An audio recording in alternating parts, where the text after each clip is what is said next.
काला मोतिया या काला मोतियाबिंद या ग्लाकोमा, इसको रोशनी का चोर बोलते हैं। क्यों बोलते हैं? क्योंकि ये दीमक की तरह पीछे रोशनी को खा जाती है। आइए इसके बारे में आज बात करते हैं। मेरा नाम है डॉक्टर शुदिप्तो पकरासी। मैं मेदांता हॉस्पिटल में ऑफ्थल्मोलॉजी का चेयरमैन हूँ और ये बड़ी इंटरेस्टिंग टॉपिक में आज बात करेंगे कि काला मोतिया किस तरह से मैनेज होती है।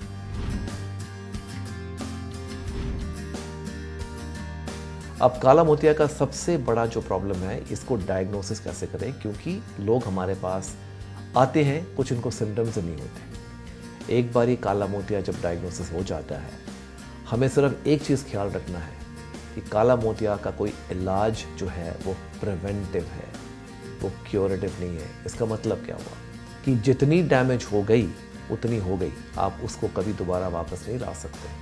आप सिर्फ दवाई या किसी और तरीके से आगे की जो प्रॉब्लम है उसको आप प्रिवेंट कर सकते हो।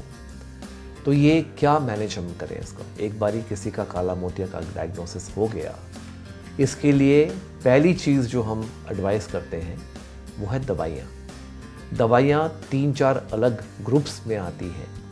एक होती है जो सबसे पुरानी है, इनको प्यूपल कंस्ट्रिक्टर्स बोला जाता था, जो पाइलोकार्पिन इसके नाम से दवाई आती है।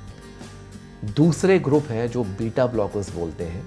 ये बीटा ब्लॉकर्स ये बहुत अच्छी दवाइयाँ पिछले 30-35 साल से उपलब्ध हो रही हैं और ये इसके इस्तेमाल से आपके आँख का प्रेशर कम हो सकता है।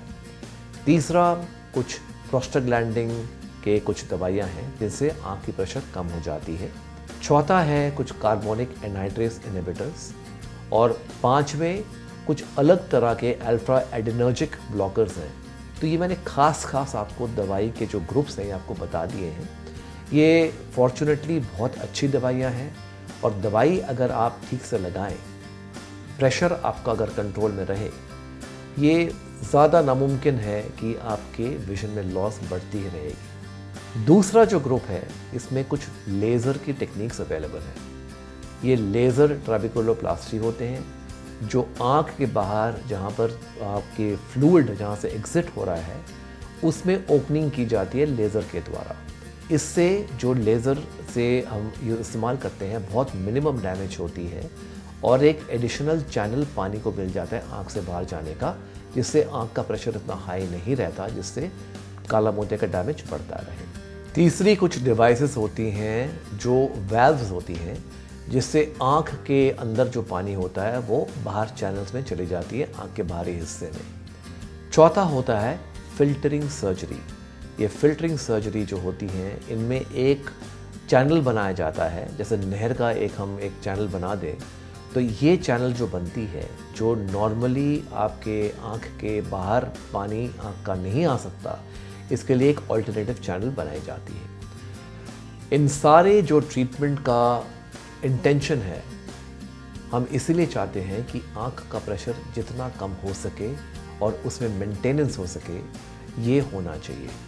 अब ये जो दवाइयाँ हैं, इनके कुछ बहुत न्यू कुछ डिवाइसेस आजकल आ गए हैं, जो दवाइयाँ कॉन्टैक्ट लेंस में लगा के आँख के ऊपर लगाई जाती है, जिससे कंटिन्यूसली दवाई आँख के अंदर आती रहती है। बहुत इसमें इनोवेशन हो रही है, पर ये जो इलाज है, ये इलाज तभी पॉसिबल है अगर आप ये दवाइयाँ ठीक से टाइम से लगाएं और ये टाइम से इसका एग्जामिनेशन आपका होता रहे डॉक्टर के साथ। ये आपका विजन फील्ड जो है, या तो OCT स्कैन जो है, ये आँख के पीछे जितना डैमेज हो रहा है इसको एसेस कर सकते हैं।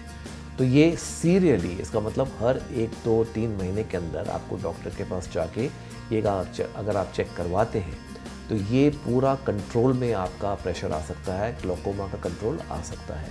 याद रखिए, मैंने बोला था कि जो ग्लाकोमा का जो मैनेजमेंट, जो काला मोतिया का मैनेजमेंट जो है, ये सिर्फ जितनी आपकी रोशनी बची हुई है उसको कायम रखना, जितनी चली गई है उसको हम दोबारा कभी नहीं वापस ला सकते। इसीलिए काला मोतिया इतना खतरनाक एक बीमारी है।